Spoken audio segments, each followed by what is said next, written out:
Good afternoon. Good afternoon. Yay, yay. So this is the man. I've got this card, but I'm gonna not use it. This is the man who's flown the most. This guy has flown what 8,000 miles Almost. to be here. I don't think anybody can beat that. So if nothing, thank you. Um, so I did not know of Neotangent till 2 months back. And then I got to know you guys a little bit. And then I got to know that you come from Li Fung. And for those who don't know, Li Fung is a Hong Kong-based or Hong Kong headquartered global supply chain giant. And all the toys that your kids play and all the clothes that we wear, there's got to be some role of Li Fung in that. Uh, what they are doing is a fairly interesting strategy, at least in my head, is they are starting to create profit centers out of their cost centers. So they've got some data company now, they've got some digital company now, and Yash is the CEO of their business operations company. So Li and Fung are coming to the US, coming to Europe, sharing their supply chain wisdom or expertise, and I'm looking forward to this conversation, Yash. So thanks for joining us.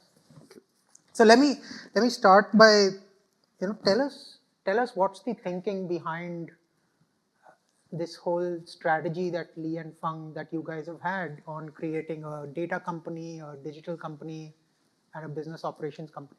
Sure. Before I start, let me fill up some gaps about Li Fung. Li Fung is already very strong in the North America region, as well as in Europe. We have very huge presence there. So most of our customers are actually from all the retailers, and they are from North America or from Europe. The sourcing, obviously, it gets done from that part of the world. So we have the operational headquarters in Hong Kong, and of course, we are registered in the US. Now, Neotangent, just wanted to add a little bit more before I come to the strategy part. It's already a 20 years old organization, and it used to be the Shared Services Center, or the GBS, the Global Business Services Organization for Li Fung, as well as its partner companies, specializing in supply chain, end-to-end supply chain services processes. I mean, when I joined about 14 months ago, I was intrigued to see the depth as well as the breadth of supply chain services processes, or the work that they do. And this company has been serving to the retail industry through Li Fung. And what we have decided is, we have decided to become a full-fledged business process management organization and serving to the other industries. We have actually listed out. We'll not go to too many industries. We'll add up, CPG and life sciences and pharma to begin with, and then we'll see how it works out. And we will keep on specializing in supply chain services. Now, coming to the question, the strategy of creating a digital organization, we call it as LFX, digital organization, data, and business services. See, supply chain is also changing a lot, actually. I mean, we all know that every conflict, or every trouble in the water, the impact is on supply chain, and so is on the cost of goods sold. So just to prepare for the future, the strategy was that to create a specific organization, a special organization for digital. Digital means the digital assets or platforms specifically for supply chain services. So for example, we have a platform called T4S, which is Transparency for Supply Chain Services, which can actually cater to traceability, sustainability, those aspects of it. And then various other aspects, other assets, even designing as well, designing of the products. Data part, obviously needless to say anything, but that's another arm actually which we have created, because we have been generating a lot of data. So what to do with that?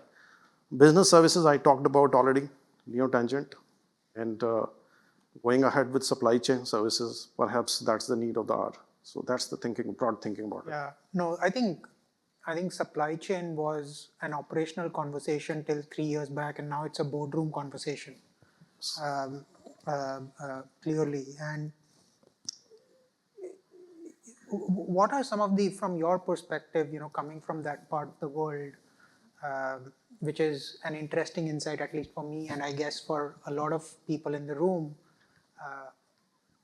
what are some of the innovations that you are doing in supply chain? What are some of the innovative thinking, technologies, processes, data changes that you're making, and what is your approach in that whole supply chain innovation context? That's connected to what I just described. With the segregation of the or creation of the organization in digital data as well as on the business services. So we are part of the whole ecosystem. So we are not, let me say in this way, we are not a GBS turning into BPM 2.0 version. We are very much part of the whole ecosystem of Li Fung because that is the strength actually which we have. I mean, Li Fung is a 116 years old organization that way. So innovations are happening. Let me take some examples here. So we have a group which is dedicated onto the generative AI groups. So we have the use cases in product development. Let's say the products that we have been developing. And by the way, it is not just the home, the apparels, it's home and accessories and many other product range. So in product designing, it has actually helped us a lot in terms of production planning as well. We have many use cases onto that. Besides the whole, I would say the whole area of the content part, like in our daily operations, in our daily work, how we use ChatGPT or generative AI, that is separate. But in the mainstream of our work, we have the use cases there. So that's where our whole innovation coming into play. The segregation of the organizations, there is a bit more focus on the domain side of it, on the business services. One thing I wanted to say that, so definitely there are a number of platforms. Definitely there is a lot of technological advancement actually in the supply chain area, but we still had the problem, during COVID. We still had the issue. It means there is something we need to work upon, which is something which need to be integrated with the, with the digital or with the technology part. So that's where we are focusing on. Got it. So let me take a wider arc now, and what's been the impact of, there have been so many disruptive events recently, from the pandemic, the COVID-19, the trade tensions between US and that part of the world isn't a trade secret anymore. What's been the impact of that on your operation and the broader sort of Chinese supply chain? Yeah, sure. So we thought that after COVID, we will have a peaceful world, but we have a different world. And I was listening to some gentleman, and he used the word. We expected we will have the recession, but actually what we have is the global, is the geopolitical recession. Actually, economy is not doing so that bad. But if we look at that, and if we see the ripple effect, in the growth, the global economy actually, the global trade is actually going by 3% only, which is all-time low. Although global GDP is 3%, global trade is 3%. So every restrictions or the compliance, and it is going to grow anyway, and it is not just on China only. Sure. And let me take that, illustrate with a quick example. So UFLPA is called Uyghur Forced Labor Protection Act. It's an act actually which, so there are shipments which was enacted by, around 2 years ago. Last Christmas, November, there were 6,000 plus shipments were blocked at the US Customs because of a potential violation of, Uyghur Forced Labor Protection Act. So there were some traceability issues. The value was more than $2 billion. So after few weeks, and the Christmas was very near, after a few weeks, 40% of the shipments were cleared, but 60% was still, returned back. And these things will keep on going. I mean, will keep on going. And recently, European Union also enacted They have put up a law for the forced labor. There has to be traceability aspects which need to be presented during the, is part of the supply chain activity. Now, what it means to neo-tangent is traceability is an area which we picked up around 2 years ago. So we are quite advanced into that, not only from the technology side, but also it changes actually every day. So from the knowledge perspective as well, that is not just to find the documents or find the whole trail of the traceability, but I think is the question of, of making the vendors aware of it, the suppliers. They should be aware of it. They should be trained, so that we don't need to actually get into the traditional BPO mode wherein you have the FTs and keep on doing all that. So it's not just the question of China, that China will get impacted, but if you see those shipments, the example that I took, the shipments from China were only 40%. There were shipments from Malaysia, from Vietnam, and Thailand as well. So this compliance aspects will keep on growing only. Will only increase. It will not actually slow down. That's how the world is. So it's going to get even more complex. Yes. So I think if I was to, we talk to a lot of enterprise clients, and I think at least the last 10 conversations or the last 5 to 7 conversations that I recall with large enterprise supply chain leaders, they're all talking about a China plus one sort of a strategy. We are moving. Most of my part of growing up has been, we'll expand to the far and furthest, widest corners of the world for our supply chains. But I think over the last couple of years, that thinking is changing somewhat. People are thinking of a China plus one strategy. How do you see that affecting the overall global complexion of the market? Well, let me say this way, there will never be China 2.0, so I mean, that is purely my, our thought, that there will never be China 2.0, and instead of China plus one, I think it's going to be China plus X, so that way. And so how it is going to go, how it is going to impact on the complexion, it's like the supplier countries will only increase. I mean, I think the customers will have more choices. So they will definitely go for the multiple options actually in terms of the sourcing part. Now, will there be an impact on China? Yes, there would be some impact in the beginning, but I don't think so it's going to be that severe an impact. I mean, if you look at the numbers, it won't. But from a neo-tangent perspective, from managing the supply chain processes, what is the impact on supply chain activities? It will only become complicated. Now, imagine a scenario where there used to be shipments going in from China to the destination country or few more.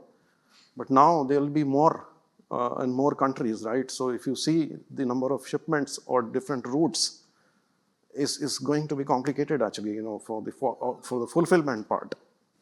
So while there is, there are more options in the hands of the customers, but then the downstream part of it, the fulfillment part, we need to take care of that as well, because that will become complicated.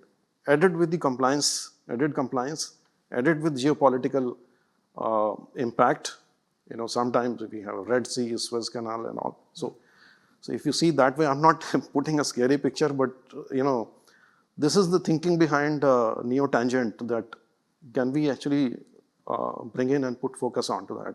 Got it. So if I think you've been in this BPO business services industry for 30 years now. Yeah. In what frustrates you the most about the BPO model today, and how are you going to change it? Well, so let me take this way. So I was talking to Phil, and he asked me, what is your biggest fear or the challenge? My answer was that I should not get into the typical FTE trap. So, the world is changing and it's too attractive to get into the FTE model and the process model, which is the thing of the past. And that is something I'm scared of, that we should not be. So, with so many things coming into play, so we should avoid that. That's the that's the biggest issue. So let me ask the audience here. I don't have a poll, but how many of you have some sort, it doesn't need to be supply chain, have some sort of a BPO relationship? Okay, leave those hands up, leave those hands up. Now, tell me, out of all of you, how many of you don't have a FTE relationship? Can you keep the hands down? One, only two people. So this fear is quite real, Yash. Everybody, I understand your point, but everybody in BPO buys FTE. So how do you change it? The great disruption. That is the need of the hour. We need to think about it. I mean, it doesn't mean that it is going to come today, actually, right? So we may be a small organization, but we were the cost center. If we combine it with Li Fung, then we are perhaps very big that way.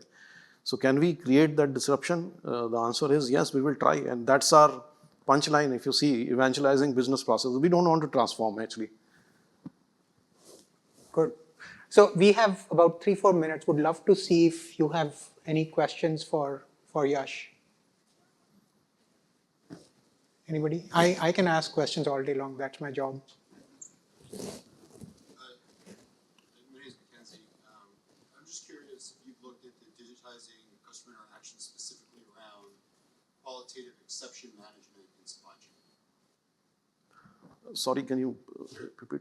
So the question is, I don't know if you've ever considered it yet, but have you looked at qualitative exception management in supply chain and the automation of that through either case management or business process management? Yes, of course. I mean, that is one of the most prominent issue actually in the whole supply chain part. Yes, we have the digital assets onto the case management part of it, where it takes care of these exceptions and the quality management issues. So that gets combined with the source actually, why it is happening and those root cause analysis. But yes, we do have that in your tangent. Set. If not FTE model, what's your preferred commercial model? Well, so what we are working on, the commercial model is the value partnering model. We call it as a value partnering. It's a little different than value share or gain share. So value partnering is that the customer and us and maybe a third party as well come together and focus on the value, and then rather than actually who is going to get what, I mean, that is the thinking behind it. And then underneath, how it is going to work. Now, FTE model is not something that we are totally against it, because in some cases it may actually work, but that one part. And second is then there could be any alternate models. There could be outcome-based, there could be transaction-based, whatever it is. But I think the objective is to keep focus on the value part, value generation together, skin in the game in that. That's what we are thinking about. Rather than the pure labor arbitrage, I think it's totally different, twist.